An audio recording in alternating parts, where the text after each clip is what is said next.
Hello, my friends, and welcome back. Thank you very much for being with me again today. Very, very important developments. Ukraine preparing for end to conflict. First one. Second one. NATO discussing ceasefire move for Ukraine. Next one. Russia names terms for Ukraine peace. And Zelensky will fly to, where did I say, where have I been saying all this time Zelensky will end up? London. That's where they all land. London or New York. They don't go to Israel. London. And we find out how much Zelensky felt for the Budapest Memorandum. Do you remember what the Budapest Memorandum was? Well, we're going to go over that. That told Ukraine, guaranteed Ukraine's independence, sovereignty, if Ukraine will be neutral militarily. And Ukraine agreed to give up its nuclear weapons. For neutrality. That was broken when? 2014. All right, let's start with the first important big news here. And that is Russia Today.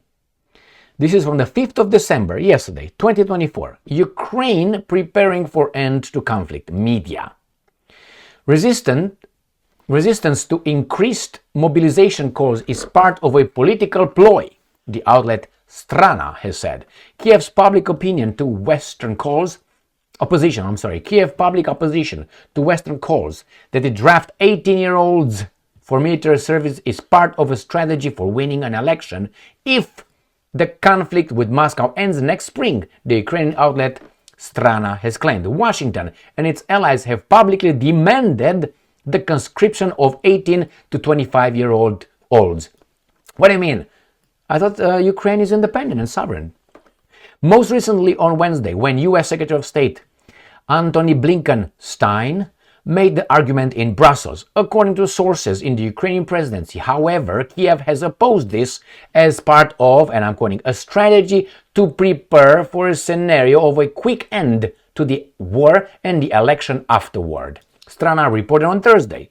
One possibility considered by Zelensky is a negotiated end to hostilities shortly after the inauguration of the US President Donald Trump on January 20th, the outlet said. The other opinion is that the talks will fail and the fighting will go on, and I'm quoting, for a long time. Public statements about lowering the mobilization age are being made in case the war ends soon and there are elections, so that they can talk about how they served the gene pool of the nation, saved the gene pool of the nation. Strana source in Kiev. No. They will import people from other continents. Diversity is our strength, and they will take care of your Ukrainian women. All right, the blonder and the blue-eyed, the more blue-eyed they are, the greater the contrast. Like the commercials in America. Just pay attention. They go without saying. Blonde, blue-eyed with blonde, blue-eyed. All right, let's see. Getting younger people into the fight, many of us think is necessary, the US diplomat told Reuters. Right? This is Blinken, said to NATO press conference. There have to be people on the front lines, not your people, other people. Getting younger people into the fight, many of us think is necessary, the US diplomat told Reuters. Right now, 18 to 25 years old are not in the fight. So, preparing for end the conflict? The media Strana. All right, let's see. Maybe you're not convinced, but at least there is a little disagreement, let's put it mildly. Russia Today, again from yesterday. Russia Today, yesterday. NATO discussing ceasefire move for Ukraine, according to Bloomberg. I covered this, I think, yesterday when it came out, but I use it in this context. Bloc officials are privately considering diplomatic ways to wind down Kiev's conflict with Russia, according to the outlet Bloomberg. Bloomberg. Ukraine's Western backers are shifting from attempting to push for a military victory against Russia towards trying to help Kiev achieve the best position to negotiate a ceasefire, that is, a temporary stopping the garbage. Bloomberg reported on Wednesday, citing people familiar with the matter. Russian President Vladimir Putin has shown no willingness to discuss a ceasefire. No, he is going to go all the way. All the way. Next article. It's right here. Russia Today. Russia names terms for Ukraine's peace. And I tell you, without reading this, no NATO membership, no military, Ukrainian military, NATO backs the fuck off, denazification, and the recognition of the Donbass and Crimea. Got that? Let's see. Why? Because that's the reasons why these guys, I know, bad reasons, why the Russians got into this, and the killing of their ethnic Russians in Ukraine by the Ukrainian government. You remember, in Donbass, Russia names, terms. Kiev and the West must abide by UN and OSCE principles, Foreign Minister Sergei Lavrov has said. Russia has been clear about the goals of its military operation and the terms on which it will end, Lavrov has told Tucker Carlson. I covered that today. President Putin is often falsely accused of refusing to negotiate with Ukraine. There are some non-negotiable. If you make me come out to you from my warm bed doing whatever I do best, go outside because you make noise, and I tell you back the fuck off and you don't, and I have to get off her to go on you and then you bet your ass I'm not going to stop just with a smart smacking, short one. I'm not going to just bitch slap you. I'm going to take care of you. That's me. But hey, maybe the Russians are better people than I am. All right, let's go. It's only rock and roll. So he says here, 2 years ago, Ukraine's Vladimir Zelensky actually outlawed the talks with Moscow, apparently based on the belief that he and the West would dictate terms of a truce. For starters, why don't you tell Zelensky to cancel it, the order, publicly? This will be a signal that he wants negotiations, he said. The key principle is non-block status of Ukraine. Why? Because this has to do with the Budapest Memorandum, we're going to discuss later. So the key principle is non-block status of Ukraine. No NATO, absolutely. No military bases, no military exercise on Ukraine's soil with participation of foreign troops. We are not playing a double game, Lavrov said. What President Putin announced is the goal of our operation. It's fair. It's fully in line with the United Nations Charter. I don't know. First of all, the rights, language rights, minority rights, national minority rights, religious rights.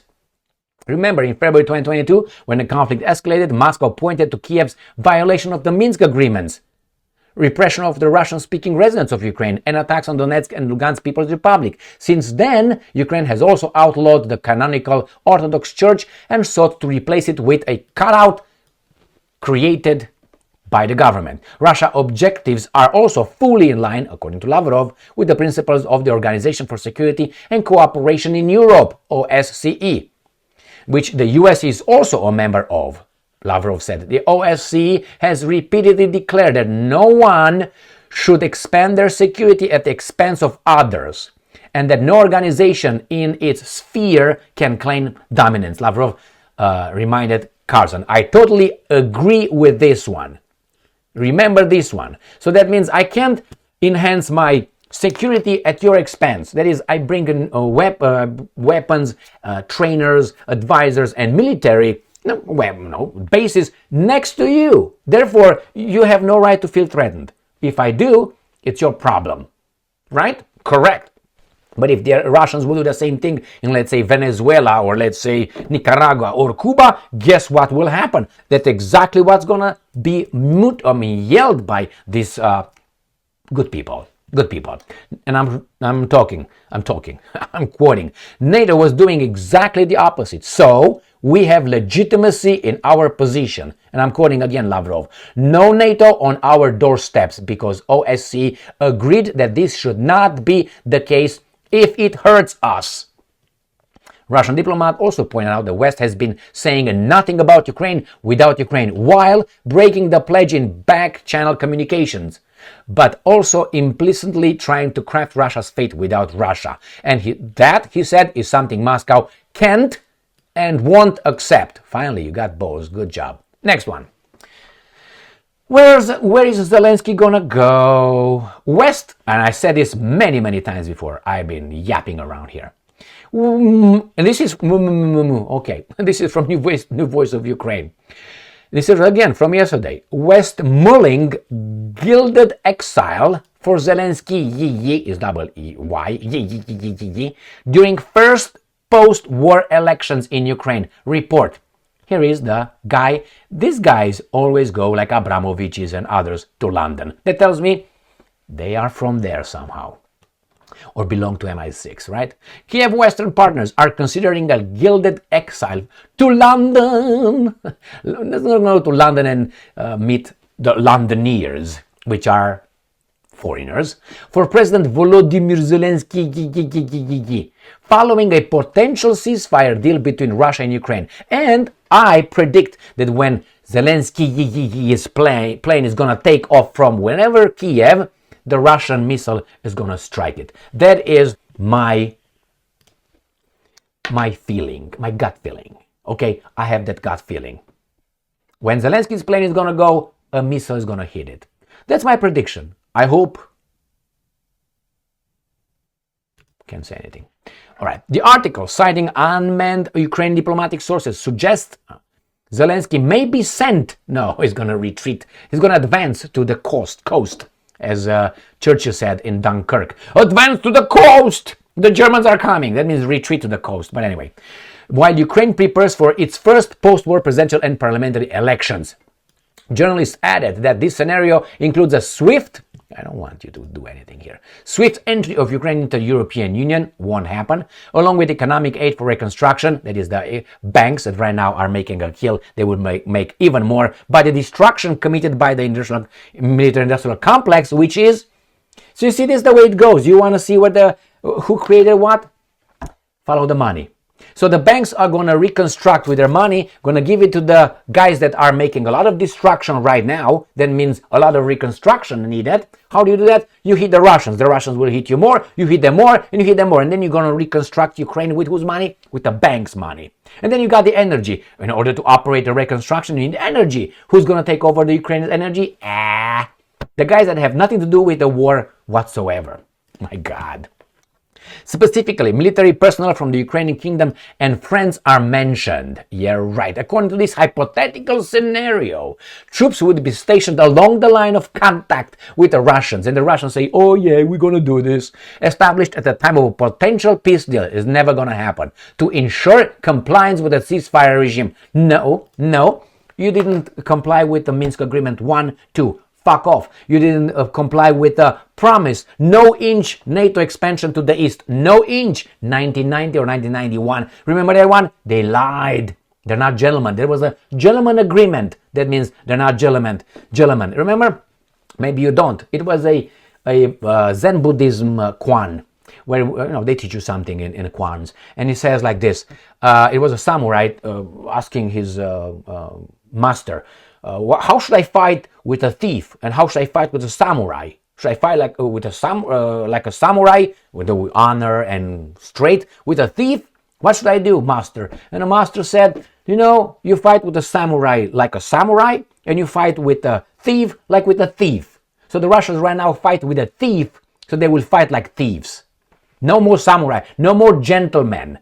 They should have done this in 1990. The first expansion of NATO should have been done. But hey, Russia was weak, was owned, none no more. Earlier on December 5, head of the presidential office, Andriy Yermak Stein, stated that Ukraine is ready to hold elections immediately after the war. No. They said the just war ends. It was going to be a just peace. So after the war ends, it's a just peace. So just means we give you an ultimatum. The Russians will never accept that. Zelensky's term in office would have normally expired in May 2024, but the Ukrainian constitution explicitly prohibits holding elections in wartime. Well, that's discussable, but it's not for me to do that here. Let's go to Zelensky, who did not give a shit about the Minsk agreements and the Budapest Memorandum.